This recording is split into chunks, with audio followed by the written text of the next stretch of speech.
आगे अग्रसर करने में अपना मार्गदर्शन हमेशा से देते रहे हैं। आज हम सब उन्हीं के मार्गदर्शन में कार्य को कर रहे हैं और कॉलेज में एनएसएस का कार्यक्रम जब शुरू हुआ था उसको प्रबंधक मैम ने हरी झंडी देकर के शुरू किया था। अब चलते हैं एनसीसी के प्रोग्राम में।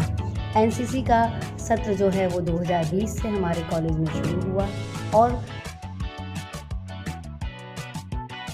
इसमें कि सभी बच्चों ने अच्छा प्रदर्शन भी किया है, इनाम भी प्राप्त किया है और हमारे के यहाँ जो वार्षिक उत्सव होते हैं उसमें भी बढ़ चढ़ के एनसीसी के बच्चों ने सभी लोगों ने कार्यक्रम प्रस्तुत किया है।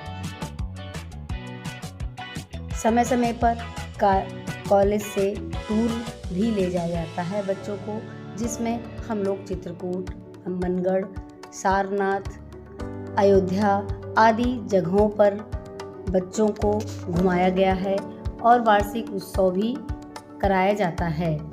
अभी विगत वर्षों में टैबलेट का कार्यक्रम जो शासन द्वारा किया गया था, मुख्यमंत्री जी द्वारा, वो बच्चों को प्रदान किया गया है, जिसमें जिला पंचायत अध्यक्ष डॉक्टर वीके सिंह द्वारा बच्चों को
रिसर्च कमेटी के भी मेंबर हैं, लाइव मेंबर ये शोध पत्र की शोध धारा की हैं और समाज विज्ञान शोध पत्रिका की भी इंटरनेशनल जर्नल है, जो कि वहाँ की भी मेंबर है। और एक्स मेंबर में इनका है ऑफ चाइल्ड वेलफेयर कमेटी, जो कि 27 नवंबर 2004 से लेकर 2009 तक वहाँ पे ये सदस्य के रूप में इन्होंने बहुत सारे कार्य किए हैं। और इनका महामहिम राज्यपाल द्वारा उनको विशिष्ट सेवा सम्मान दिया गया था, जो कि 27/2/1999 में उनको पुरस्कार मिला है। ताली तो बनती है ना आप लोग। और बहुत सारे पुरस्कार मेरे को मिले हैं, वो यहाँ पे मैं गणना नहीं कर सकती हूँ, तो पूरा दिन लग जाएगा। बस यही पे हम समाप्त करते हैं, लेकिन मैं उनको कोटि कोटि सादर प्रणाम है, धन्यवाद है।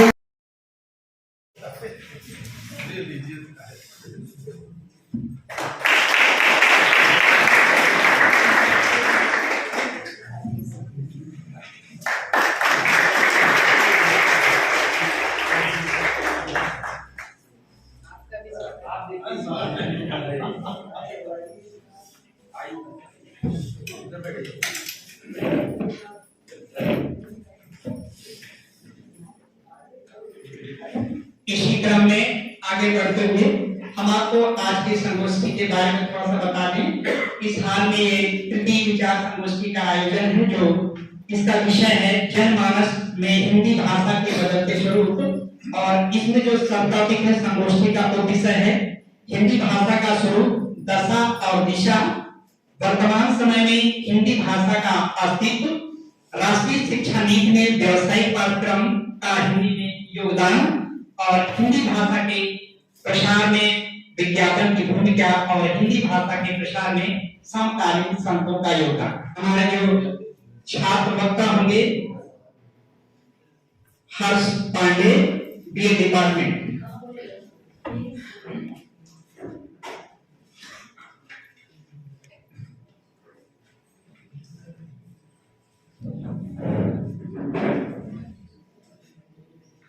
सर्वप्रथम मैं ज्ञान की अधिष्ठात्री देवी भगवती सरस्वती की चरणों में प्रणाम करती हूँ। आज की सभा में उपस्थित माननीय श्री अतिथि महोदय जी एवं माननीय श्री अतिथि महोदय एवं अपने परिवार और योग्यता से विद्यार्थी को उच्च स्तर तक ले जाने वाली माननीय श्री प्रबंधिका महोदय जी एवं अपनी कार्य कौशलता के साथ समय में सदैव तत्पर रहने वाली माननीय श्री प्रधानाचार्य महोदय एवं अपने मन स्थिति की ज्ञान रूपी उज्ज्वलता से हम जैसे अज्ञानी के अंधकार को नष्ट करने वाले माननीय श्री गुरुजन महोदय को मैं प्रणाम करता हूँ। आज की सभागार में उपस्थित हमारे अग्रज अनुज या आगामी भविष्य के सीख देने वाले बड़े भैया, आज ये बड़े स्वर्णिम अवसर देते हैं कि हम सब हिंदी जैसे पवित्र भाषा की समागम के लिए इस विशिष्ट संगोष्ठी में उपस्थित हुए हैं। इस अवसर पर मैं भी अपने मन बुद्धि के अनुसार, यद्यपि यहाँ पे उपस्थित सभी मित्रों के बीच कुछ कहना उसी भांति है जिस प्रकार की समुद्र की गहराई को मापना, किंतु हम आप ही के पाल में और आप ही की योग्यता के अनुसार आगे बढ़े हैं। उन्हीं शब्दों के साथ मैं आपके समक्ष कुछ प्रकट करने जा रहा हूँ। गलतियों के लिए मैं आप सबको क्षमा प्रार्थी हूँ। मैं तो पंक्ति कहना चाहूंगा कि मैं ही गंगा मैं ही यमुना, मैं ही गंगा मैं ही यमुना, मैं ही सरयू की पानी हूँ तुलसी, मैं ही गंगा मैं ही यमुना, मैं ही सरयू की पानी हूँ कबीरा रसखान पठानी, तुलसीदास की बानी हूँ, मैं ही हिंदी मैं ही भाषा मैं ही हिंदुस्तानी हूँ। जैसे कहा गया कि मोयम तदा दृश्य भावस्य तदा नियतम तदे बलता। आदरणीय प्रिंसिपल मैम और हमारे यहाँ पर विराजमान अतिथिगण और हमारे शिक्षकगण को मैं बहुत बहुत धन्यवाद करती हूँ जिन्होंने मुझे यहाँ आने का मौका दिया है। और मैं आप सबों के सामने वर्तमान में हिंदी भाषा का अस्तित्व के बारे में विचार संगोष्ठी को 2 लाइन व्यक्त करना चाहूंगी। जो त्रुटियां होंगी क्षमा करिएगा।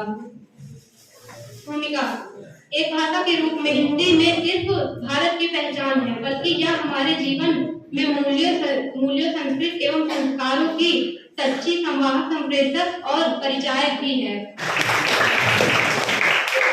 धन्यवाद शिवानी, धन्यवाद। नेक्स्ट मैं अपने मुख्य अतिथि महोदय से निवेदन करूंगा कि हम लोगों को अपना मार्गदर्शन कुछ हिंदी के जो प्रकाश है आप लोग वहीं खड़े होकर प्रोफेसर श्री माया शंकर जी सर आप वहीं से आप सर आप पास माइक के बीच वहीं साहब मजा नहीं आता भाई हो सकता ठीक है अगर अच्छा चलिए अब आज मान लिया मैं बुढ़ा हो गया नहीं है हमारी तरफ से क्षमा चाहूंगा मैं आपको कभी बुढ़ा नहीं होता। चलिए धन्यवाद। ये मेरे लिए एक नया पाठ है। सबसे पहले आचार्य महोदया को धन्यवाद देता हूँ, मुझे ऐसे विषय पर आमंत्रित किया। सर आइए थोड़ा देर ब्रेन वॉश हो गया, इतना सुन करके मैटर इतना है 10-20 पेज में सब लिख सकता। ये जो बहन मीना जी है इनका हमारा मेरे ख्याल से तीसरी पीढ़ी है संबंधों में जौनपुर से लेके आना था, इसलिए इनको अध्यक्ष कहना मैनेजर कहना ये मुझे अध्यक्ष कहें जमता नहीं, बड़े छोटे भाई बहन का रिश्ता है, इसलिए मेरे को साधुवाद देता। डॉक्टर साहब पांडे जी जहाँ तक है हमें समझ लीजिए और राजनीतिक बात नहीं, यथार्थ बात बता रहा हूँ। आज इजराइल को जरा देखिए, हम पश्चिम नहीं बुरा नहीं लगेगा किसी को, किसी धर्म से लोग। इजराइल में एक बात जरा देखिए, उनके 100-200 कितने मारे गए या हाइपोथेटिकल को नहीं जाओ। एक ऐसा देश है, हम इजराइल हैं, हम यहूदी हैं, इसलिए कह रहा उसकी भाषा जान देखिए, उसकी बोली देखिए, जो भी है वो जान देने को तैयार है। अपने बेटे को भी उतार दिया मरो। हमारे यहाँ क्या है, ये मरे हम राष्ट्रभक्ति देखिए। फिजी इतना बड़ा देश है, मैडम अभी श्रीलंका से बता रही थी, वहां कितना बड़ा देश है, उत्तर प्रदेश का आधा है, और वहां उसकी भाषा चलती है। हमारे यहाँ क्या है, दक्षिण आप यहीं से मध्य प्रदेश आगे चले जाएंगे, और यदि आंध्र प्रदेश में भी आप पहुंच गए, एक भी बैनर हिंदी का नहीं, आंध्र प्रदेश लेकर के कन्याकुमारी के दौरान मैंने सरकार ने मुझे खड़ा रखी, मुझे देखा। तो आप सोचिए, ठीक है जो कालखंड रहा राजनीतिक, हमारे यहाँ लोकतंत्र है इसलिए मजबूरी लोकतंत्र की है, ठीक है।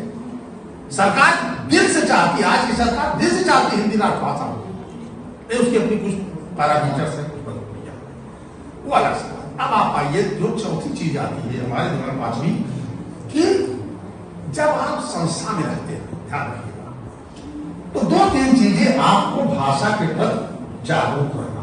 पहली बात यह, जब भी किसी से बोलिए कोशिश करिए कि वो सामान्य से बेहतर हिंदी बोलिए। देखिए 2 चीज ध्यान रखिए आप लोग, में क्लास मान के चलिए, 2-3 वरिष्ठ छोड़ दीजिए। भाषा है, बोली है, बोली प्रेम की होती है, प्रेम से बोलिए आप, लेकिन जब भाषा का प्रयोग करिए तो शुद्धता। अशुद्धता कैसे आएगी? पहले तो आपको उच्चारण पता हो, सारी स्वर पता हो, फिर उच्चारण पता हो, उच्चारण के पहले व्याकरण पता हो, व्याकरण के बाद तब वाक्य आएगा, वाक्य में शब्द के बाद फिर वाक्य आएगा, वाक्य तब बनेगा जब आपको व्याकरण पता होगा। और आपको व्याकरण नहीं पता, जान लीजिएगा 80 क्षमा करिएगा 80% हिंदी लड़कों को व्याकरण पता ही नहीं होता।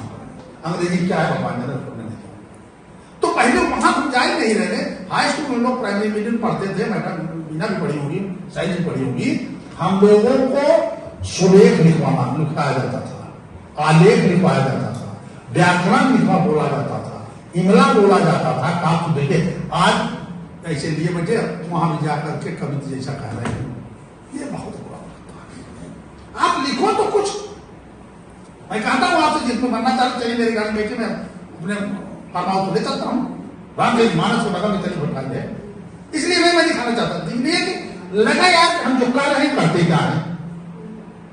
मतलब एक बार ऐसा हुआ कि जब भगवान राम की यात्रा चल रही थी वनवास में, तो भगवान राम ने सेवई से भक्ति की बात कही, नव भक्ति। मैंने कहा नव भक्ति क्या होती है? 3 दिन आप बिना विश्वास 3 दिन मैंने मेहनत किया उस पर, कैसे नव भक्ति है क्या, नवधा भक्ति। तब जाकर एक वेद मैंने पाया कि भगवान राम कह रहे हैं, और एक ऐसे व्यक्ति तो जो कह रही महिला कि हम तो आदिवासी हैं, ये है वह, वो हमको कितना बड़ा ज्ञान दे रहा। भक्ति एक नहीं 9 है। आओ माता तुमने 9 है, और जिसमें एक भी रहती उसको मैं तार देता हूं। ये मेरे रामचरितमानस का गुण है, तारा नहीं तारा खरा चीज। अब आप आइए दूसरी तरफ, जिस भाषा में लोच होगा उसी में विनम्रता होगी। ध्यान रखिए, भगवान महाबली के रामचरितमानस में देखिए, माता सीता की खोज में जब अशोक के वाटिका में पहुंचते हैं, पहली बार भेंट होती है और उनकी विनम्रता जरा देखिए। एक बार भी उन्होंने कहा राम का भक्त नहीं, हनुमान नहीं कहा राम भक्त हूं माता। क्या पता था सीता यही है कि नहीं है, लेकिन राम भक्त इसलिए हमारी भाषा है ये। हिंदी भाषा से जो ज्यादा लोच वाली कोई भाषा दुनिया में बनी ही नहीं है। आप उर्दू जो पढ़े उस पर मेरा कमेंट, लेकिन इसकी जो सार्वजनिक लोच लचीलापन है वो कहीं नहीं है। माई, माता, मतवा कहीं है? आप कहे फसबे कम है। इतना किसी में 2-4 पर्यायवाची होगा, हमारे यहाँ पानी के 10 पर्यायवाची है। कहे हमारे कमजोर, आप किसी ने अंग्रेजी सिखा दिया, हिंदी बड़ी कमजोर है, इसमें कुछ है नहीं। अरे भाई कुछ तो सोचो, पर्यायवाची का कहीं पर विज्ञापन उसमें नहीं आता किसी भाषा में, केवल हिंदी भाषा में पर्यायवाची है। ध्यान रखिएगा आपको, ऐसी बात भी हम कम है। अरे हमने उपयोग बंद कर दिया कि कम हो। अब आइए दूसरी चीज जो बात कर रहे थे आप लोग, मैंने जो ब्राह्मण ग्रंथ है उसमें आएगा, लेकिन जब हमारी आज की कल्पना है वो भारत में हिंदी है, सहिष्णुता वही है। असहिष्णुता शब्द हिंदी का रहे हैं, क्योंकि जब उन्होंने उसका लिटरेचर देखा आगे बढ़े तो हमारे पढ़े नहीं जा रहा ना। संस्कृत विद्यालय खोला गया, चले जाइए देख लीजिए, भूत बंगला पाना है, अन्यथा मत लीजिए। जो लोग जो तो ज्यादा तकलीफ होता वहां छुट्टी खा ये तो मेरी बराबर वाली बात है। संजोग समाज साथ ही रही, मतलब मुझे लग रहा था कि मैं कहीं गड़बड़ हो रहा था। नाम देख रहा था, मुझे लग रहा था यार कहीं छूट हो रही है, चाहे एज का सर हो चाहे जो हो। चलिए इसके लिए आप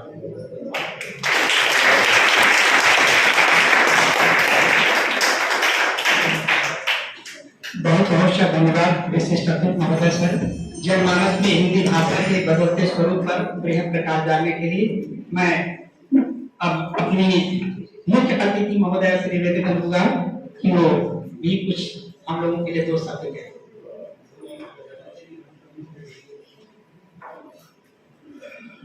ये प्रबंधक महोदय मीना जी, मेरी प्रिय बहन और भाई माया शंकर जी तथा उपस्थित बच्चों, अभी माया शंकर जी ने जीवन के लिए बहुत महत्वपूर्ण बातों पर चर्चा की। अंग्रेजी को हम बहुत महत्व देते हैं, इसका कारण क्या है? गुलामी, मानसिक गुलामी। हम 1000 वर्षों तक गुलाम रहे हैं, वो गुलामी हमसे छूट नहीं रही है। अंग्रेजों के गुलाम रहे हम। अंग्रेजी कहाँ कहाँ पहुंच जाती है? जहां जहां उनके उपनिवेश थे, कॉमनवेल्थ, बस वहीं अंग्रेजी, और जगह अंग्रेजी का बोलबाला नहीं है। चीनी भाषा संसार की सबसे बड़ी भाषा है जनसंख्या के दृष्टि बोलने, उसके बाद अपनी हिंदी का स्थान आता है। तो वस्तुतः आप लोग हिंदी के महत्व को नहीं जानते भैया, ये कोई दोस्त क्या कहे, विडंबना है। इसीलिए अंग्रेजी को महत्व देते हैं। अगर अपनी भाषा को पढ़े, उसका अध्ययन करें, इसीलिए भाषा विज्ञान बहुत जरूरी है, तब आप समझ पाएंगे और अपनी भाषा में ही बोलने का प्रयास करेंगे। तो इस दिशा में मेरे पास बहुत कम समय है, तभी हम थोड़ी बहुत बातें करेंगे। जैसे सबसे पहले छोटे लाल जी ने चर्चा की, भारतीय मैंने हिंदी की चर्चा की। हिंदी जो है भारतीय आर्य भाषा के अंतर्गत आती है। अब इसके अंदर जाएंगे तो बहुत बड़ा विशाल हो जाएगा, इतना मेरे पास समय भी नहीं है। संसार की भाषाओं को कई परिवारों में बांटा गया है जो एक दूसरे से मिलती जुलती हैं। उसमें एक महत्वपूर्ण परिवार है भारतीय परिवार। भारत और यूरोप की भाषाएं एक कुल के अंतर्गत मानी गई हैं। उसी में भारतीय आर्य भाषा और यूरोपीय अलग हो जाती है, एक ही कुल की है। अब देखिए सिद्धांत जो गुलामी की बात कह रहे हैं, अंग्रेजों ने हमें गुलाम बनाया। अब गुलाम बनाए रखने के लिए यह आवश्यक होता है कि उसकी सभ्यता संस्कृति को नष्ट कर दिया जाए। उसे बताया जाए कि तुम कुछ भी नहीं हो। हमारी जो आर्य भाषा है, आर्यों की भाषा, संस्कृत, वैदिक संस्कृत कितनी प्राचीन है, इसकी प्राचीनता का पता भी अभी तक नहीं लगा है। सोचिए 10,000 वर्ष से भी पूर्व ऋग्वेद कब की रचना है, लेकिन ये अंग्रेज कहते हैं कि भारतीय आर्य भाषा संस्कृत जो है ईसा के 1500 वर्ष पूर्व से आरंभ होती है। अब सोचिए, भाषा विज्ञान में यही पढ़ाया जाता है। प्राचीन भारतीय आर्य भाषा को बांटा गया, आर्य भाषा को प्राचीन भारतीय आर्य भाषा, छोटे लाल जी ने जैसे बताया, मध्य भारतीय आर्य भाषा काल और आधुनिक भारतीय आर्य भाषा काल। तो ये प्राचीन भारतीय आर्य भाषा जिसमें वेद, उपनिषद और लौकिक संस्कृत के ग्रंथ है, महाकाव्य है। मध्य भारतीय आर्य भाषा काल पाली, प्राकृत की भाषाएं हैं। आधुनिक भारतीय आर्य भाषा काल में बंगला, गुजराती, मराठी आदि आती है, सब एक दूसरे से संबद्ध है। प्राचीन भारतीय आर्य भाषा अर्थात संस्कृत से ही हमारी आधुनिक भारतीय आर्य भाषाएं निकली हैं, उनका विकास हुआ है। वैदिक संस्कृत, फिर लौकिक संस्कृत, इस संस्कृत। और देखिए कैसे विकास होता है भैया, अभी भी उन्होंने ये भी सूत्र बताया कि भाषा, कुछ आरंभ के लोगों ने बताया था, चाहे पढ़ के ही बताया हो, कि भाषा परिवर्तनशील है, हमेशा संसार ही परिवर्तनशील है। यह कोई भी चीज सब हमेशा एक समान नहीं रहती, सब दिन जात में एक समाना, और कोई भी वस्तु जो है हमेशा एक जैसी नहीं रहती। शरीर परिवर्तनशील है, मन परिवर्तनशील है, सब कुछ परिवर्तनशील है। इस प्रकार भाषा भी परिवर्तित होती रहती है। संस्कृत जो भाषा थी उसी से आज हमारी हिंदी निकल करके आई है, उसी से बंगला निकल करके आई है, उसी से गुजराती, महाराष्ट्री निकल करके आई है। लेकिन आज देखिए रूप कितना परिवर्तित हो गया है। क्यों परिवर्तित हो जाता है? कारण भी इसका परिवर्तनशीलता, जैसे मैंने बताया। व्याकरणिक जो होते हैं, व्याकरण बनाने वाले, वो भाषा को नियमों में बांधते हैं, लेकिन भाषा जो है नियमों में बंद करके नहीं चलती। आप देखिए पंडित लोग तो शुद्ध भाषा बोलेंगे, लेकिन सामान्य जनता की भाषा उतनी शुद्ध नहीं होती, परिवर्तन सामान्य साधारण भाषा। तो इसलिए भाषा में अलगाव दिखाई पड़ता है। प्राचीन भारतीय भाषा संस्कृत से निकली, मध्य भारतीय भाषा काल उसी समय, मध्य भारतीय भाषा का काल है ईसा के 500 वर्ष पूर्व से लेकर के ईसा के बाद 10वीं शताब्दी तक का समय है ना, 500 वर्ष बाद तक का समय। तो ये 500 वर्ष पूर्व के समय ही आपके गौतम बुद्ध हुए थे। गौतम बुद्ध ने बौद्ध धर्म का उपदेश दिया।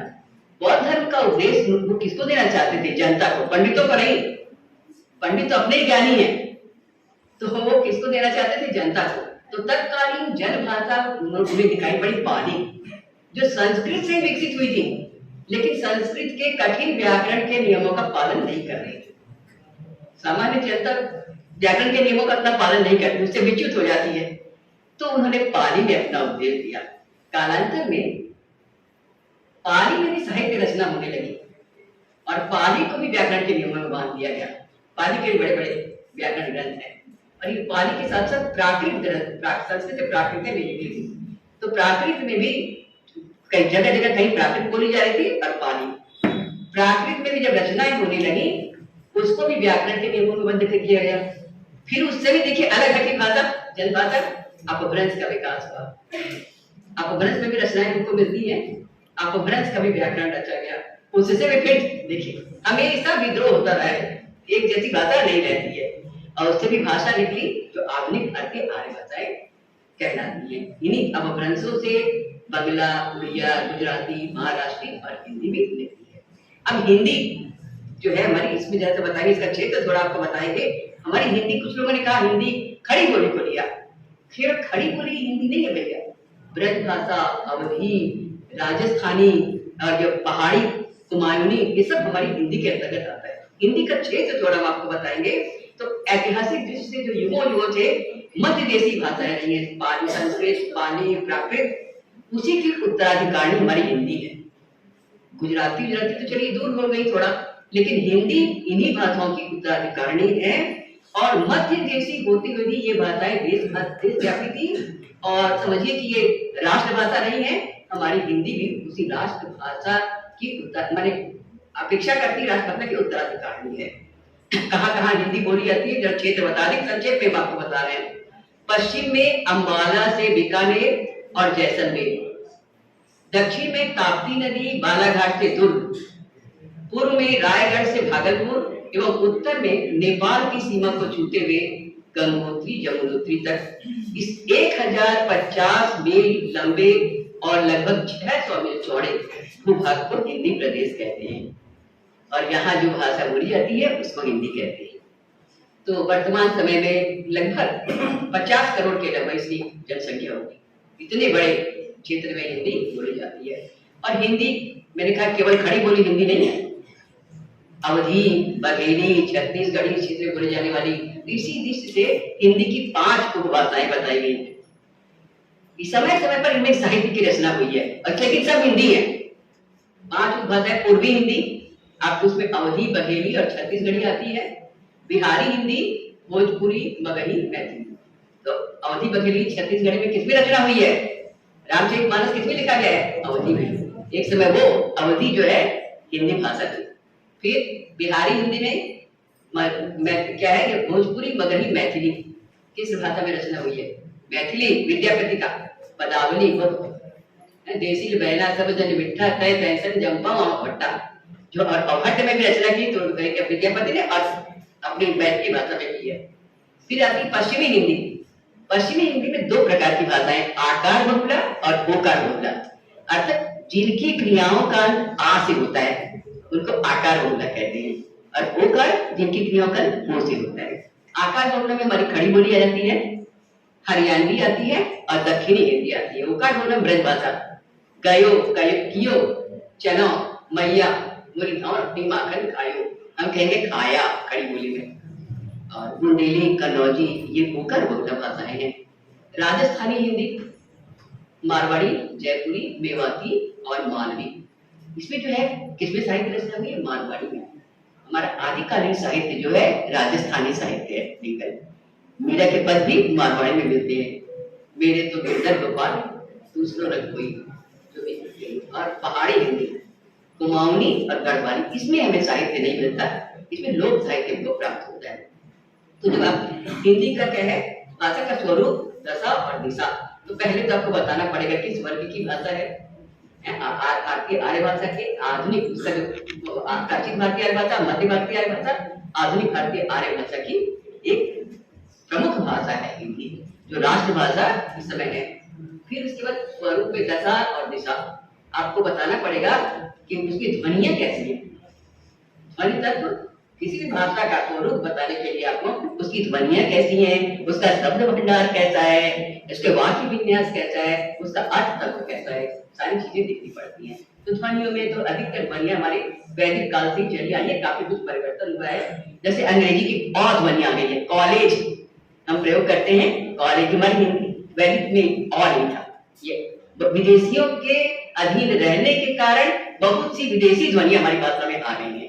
मुस्लिम अरबी फारसी की भी आई है और अंग्रेजी के बहुत विस्तार से बताने का यह समय है, इसलिए बहुत संक्षेप में आपको बता रहे हैं। तो ध्वनि विकास में स्वर और व्यंजन में कितना परिवर्तन हुआ प्राचीन भारतीय भाषा के, ये देखना पड़ता है, और परिवर्तन हुआ है और कुछ नई ध्वनियां आई हैं। वो शब्द भंडार देखना पड़ता है, कैसा है उस भाषा का शब्द भंडार। शब्द भंडार मूल रूप से तत्सम, तद्भव, देशी और विदेशी 4 प्रकार के होते हैं। तत्सम जैसे जो का त्यों रहे, जैसे कमल संस्कृत में जो था वही कमल है ना, जो का त्यों रहे वो तत्सम है। तद्भव थोड़ी बहुत ध्वनि प्रक्रिया का अनुसरण करते हुए, अंतर करते हुए जो आती है तद्भव। विदेशी हम बहुत दिनों तक विदेशियों के गुलाम रहे, तो स्वाभाविक है कि उनकी भाषा का प्रभाव हमारी भाषा पर पड़ेगा।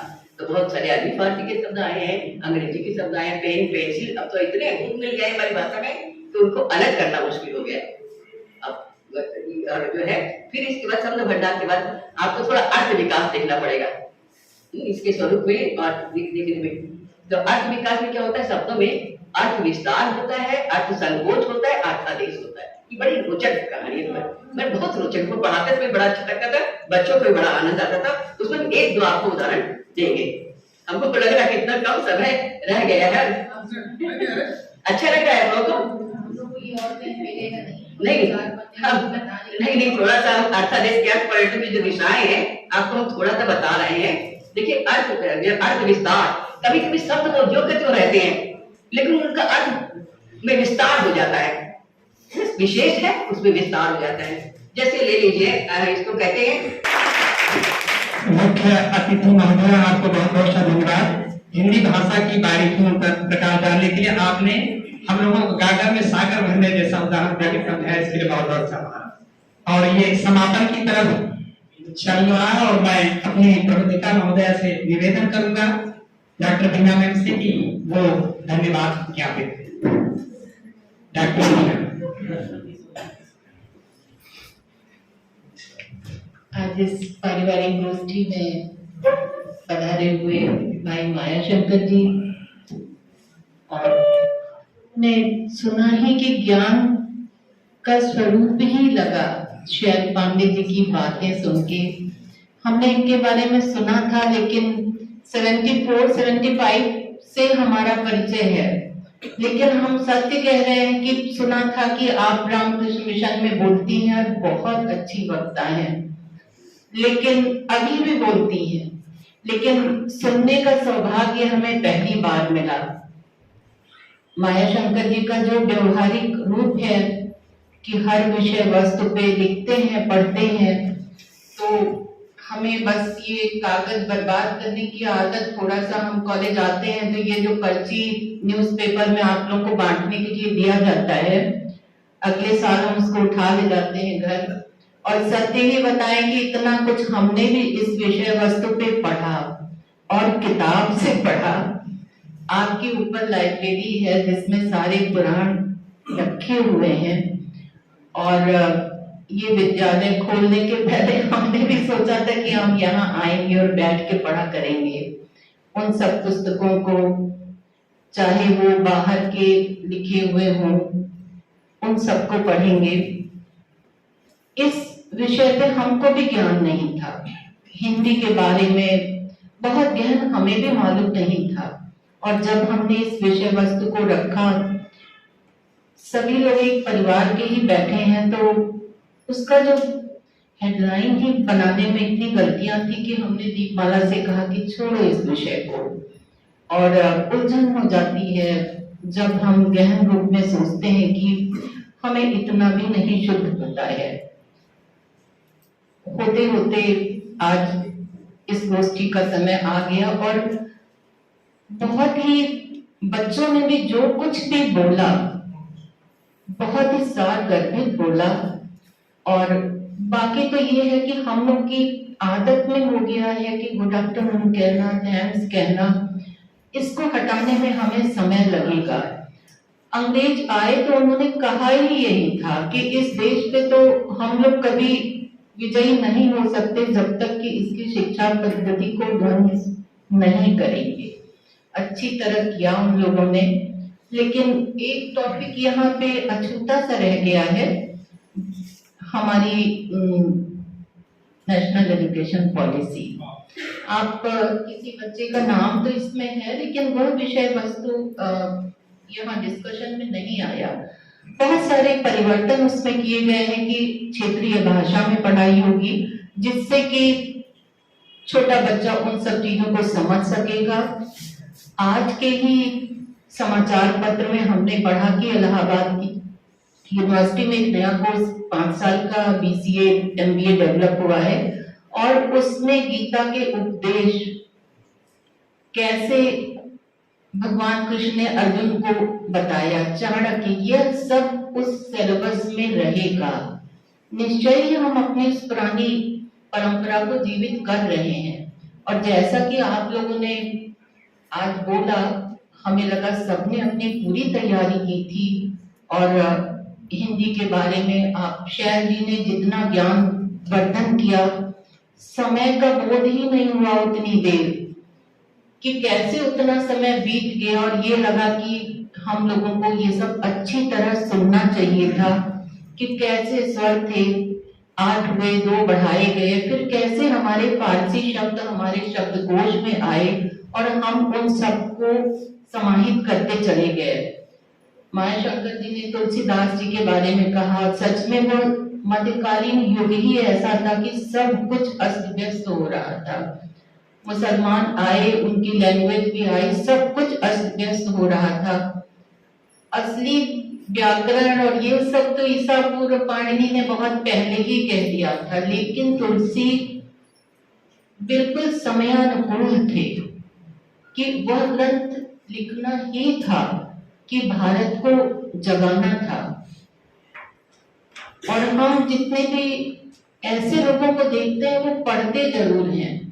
छोटी सी घटना आपसे बताएं कि अभी हमारे जेठ हैं, वो 91 साल के हो गए हैं, तो हम लोग शाम को ये था कि भाई उनका जन्मदिन मनाया जाएगा, तो हम लोगों को लगा कि इनको तो कोई कविता आती नहीं होगी, और वो बस हमसे उन्होंने एक बार दिनकर की कविता कहा था, और हमने उनसे कहा कि अब हमारी चिंता करना आप बंद कर दीजिए इस कविता के बाद।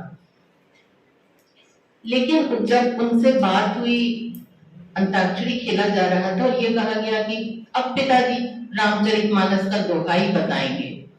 उन्होंने शुरू किया कि रामचरितमानस सरोवर है, और जिस ज्ञान भंडार का उन्होंने परिचय दिया वो बिना पढ़ने से नहीं होता है।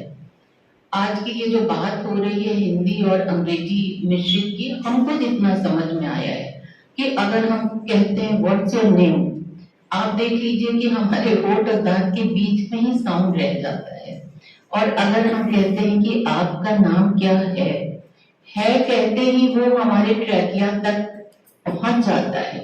तो ये एक पावर है जो कि हमारे दांत से आके वो साउंड हमारी ट्रैकिया तक आ रहा है। तो ये एक फोनेटिक लैंग्वेज है। और रही अंग्रेजी की बात, वो तो ऐसा मिश्रित हो गया है हमारे परिवार में कि अभी हमारी छोटी सी पोती है, और हमारी एक सहेली हमारे साथ पढ़ी थी, तो उसने कहा कि इतवार है आज। पोती ने कहा कि ये इतवार क्या होता है?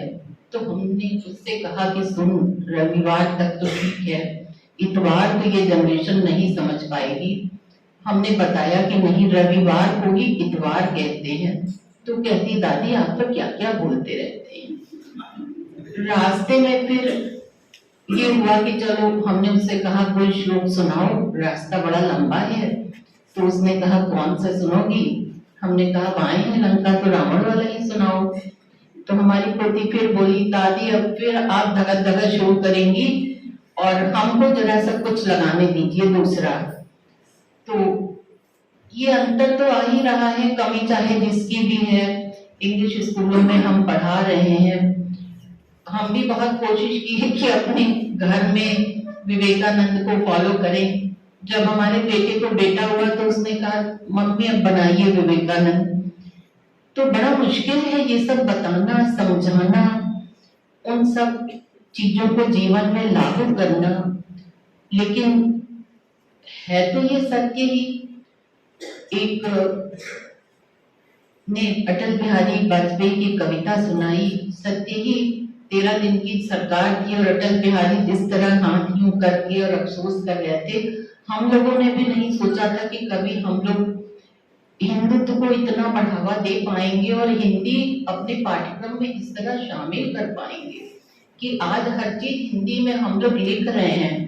जितने भी मेडिकल की बुक्स हैं, जितने भी लॉ की बुक्स हैं, हिंदी में पब्लिश हो चुके हैं। इस साल के सिलेबस में नया जो सिलेबस बना है वो हिंदी में बन चुका है। तो ऐसा कोई निराश होने की बहुत आवश्यकता नहीं है, सब समय से हो रहा है। इतने सालों की गुलामी थी हमारे शब्दों में, फारसी शब्दों का भी है। माया शंकर जी ने माता के ऊपर कहा तो हमें याद आया कि माता शब्द, मदर, बहुत ऐसे शब्द बिल्कुल सिमिलर हैं। और अभी आप लोगों ने सुना होगा कि लोकसभा में एक मेंबर से पूछा गया कि आप तमिल इतनी जल्दी कैसे जान गई? तो उन्होंने कहा कि संस्कृत में हमारी पीएचडी है और संस्कृत और तमिल बिल्कुल मिलता जुलता है, इसलिए हमें ये बोलने में परेशानी ही नहीं हुई। और आज जितना समय माया शंकर जी ने दिया, शैल पांडे जी ने जो भी समय दिया, मन संचालन केआर सिंह ने जिस तरह किया, छोटेलाल ने आज इस कठिन विषय वस्तु को जिस तरह रखा, और हमारे ये जो विद्यार्थी गण हैं, इन लोगों ने जिस तरह इस क्लिष्ट चीज को समझाया, शताब्दियों को, ईसा पूर्व जितने शब्द आए, हम नहीं सोचते थे कि तुम लोग ये सब बातें समझते हो कि इतने ईसा पूर्व हिंदी का कैसे विकास हुआ। और पूरा ही भरोसा है कि हिंदी तो आके रहेगी, राष्ट्रभाषा, राज्य भाषा, ये सब ऐसे ही है। बस एक बात लगती है, किसी देश में अगर हम जाते हैं तो वहां वो लोग अपनी भाषा के प्रति बहुत जागरूक हैं। बहुत ही जागरूक हैं। हम अपने अगर जीवन काल का बताएं तो हमें कभी भी ये नहीं लगा कि हम हिंदी में नहीं बोल रहे हैं। बिल्कुल फक्र के साथ हम हिंदी बोला और हमें कभी भी नहीं लगा। बस एक जगह फ्रांस जब हम पहुंचे तो ना वो मेरी हिंदी समझ रहे थे ना वो अंग्रेजी समझ रहे थे एयरपोर्ट पे। अभी हम श्रीलंका गए तो हमने देखा कि हमारे सारे हिंदी संगीत पे वो लंकन लैंग्वेज, कन्नड़ लैंग्वेज में म्यूजिक वही वो सुन रहे हैं लेकिन बोल नहीं रहे हैं। और कहा कि हम तो अपनी ही भाषा बोलते हैं, अंग्रेजी जानते हो नहीं। 80% वहां पे बौद्ध थे, तो लगा कि वो लोग सब अपनी भाषा के प्रति जागरूक हैं, बस हम लोग हिंदी को नहीं इतना महत्व देते अपने जीवन में।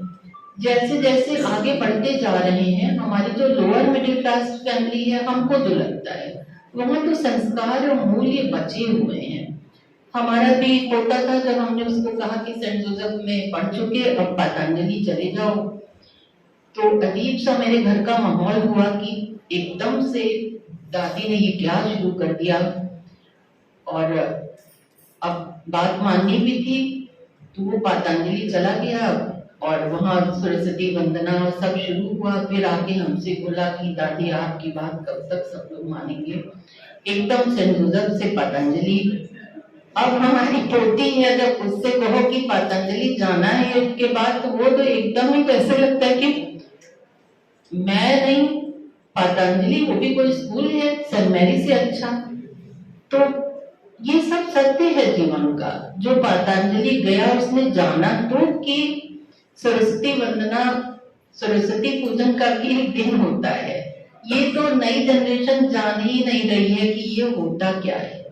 तो हम लोग इसी आशा और पूरे विश्वास के साथ कि हम लोग हिंदी को, और ये ऐसी गोष्ठियां होती ही रहेंगी क्योंकि हमको भी इस ज्ञान की आवश्यकता है। बहुत सारे विषय हैं जो हम नहीं जानते और हम ये देखते हैं कि हमारे परिवार में ही ऐसे विद्वज्जन हैं, शैल पांडे जैसी। शायद ही आपको पता नहीं। और एक बात हम और बता दें, 70s की ही बात है और हमने पहली बार शैल पांडे जी की छोटी बहन जो बहुत ही विद्वान घर आई है, वो इतनी विद्वान थी और पता चला कि वो अपना पूरा समय रामकृष्ण मिशन पे समर्पित, जीवन समर्पित कर रही है। आपको जब हमने बुलाया तो हमें वो घटना याद आ गई कि आप किस परिवार से हैं, जहाँ एक 18 साल की लड़की ये निर्णय, अभी शायद वो सन्यासिनी है, तो आप ऐसे परिवार से हैं। और वो समय था जब हम रामकृष्ण मिशन और विवेकानंद को खाली पुस्तकों में पढ़ते थे और ये स्वप्न देखते थे कि मेरा घर भी ऐसा होगा कि यहाँ भी एक विवेकानंद होंगे जो परिवर्तन की दिशा में। तो आप सभी लोगों में वो कोई ना कोई विवेकानंद होगा, निश्चय ही होगा। आप लोगों ने मोबाइल से पढ़ा, जहां से भी पढ़ा, मन तो यही होता है कि अगली बार आप लोग बिना किसी कागज के मंच पे आए, गलत ही बोले सही ही बोले। माया शंकर जी हंडिया में एक सेमिनार हो रहा था, बच्चे बहुत अच्छा नहीं बोलते थे। हम भी कोई बहुत अच्छे वक्ता नहीं है, लेकिन आपकी एक बात हमें भी याद है, बीना जी ये सब मंच पे आना तो सीखें, मंच पे खड़ा होना तो सीखें, समय लगता है हर चीज में। तो बहुत बहुत साधुवाद माया शंकर जी आपका, शैल पांडे जी आप ऐसे ही चिरायु हों। और इस विषय पे तो एक बार फिर से हम लोगों को मंथन करना ही होगा, क्योंकि आज का ये ज्ञान जो था, स्वर व्यंजन, ये सब समझना इतना आसान नहीं है जितना शैल जी ने बता दिया कि उसका अर्थ क्या होता है। बहुत बहुत साधुवाद। और जितने भी विद्यार्थी गण हैं, आप लोगों को बहुत बहुत आशीर्वाद कि इसी तरह अपनी रुचि को बनाए रखें और संस्था का जो छोटा मोटा उद्देश्य है वो भी। और जितने भी हमारे ये अध्यापक गण हैं, हम अब देख रहे हैं इतने वर्षों का साथ है कि आप लोगों को अच्छी तरह पता है कि हमको पसंद क्या है और क्या हमें नहीं पसंद है। इसके लिए भी बहुत बहुत आप लोग सब हमारे पुत्रवत हैं। बहुत बहुत आप लोगों को आशीर्वाद। 2 महीने पे ये गोष्ठी होती ही रहेगी। अगले 2 महीने पे एग्जाम है शायद, इसलिए नहीं होगा। और बहुत बहुत साधुवाद आप सभी को।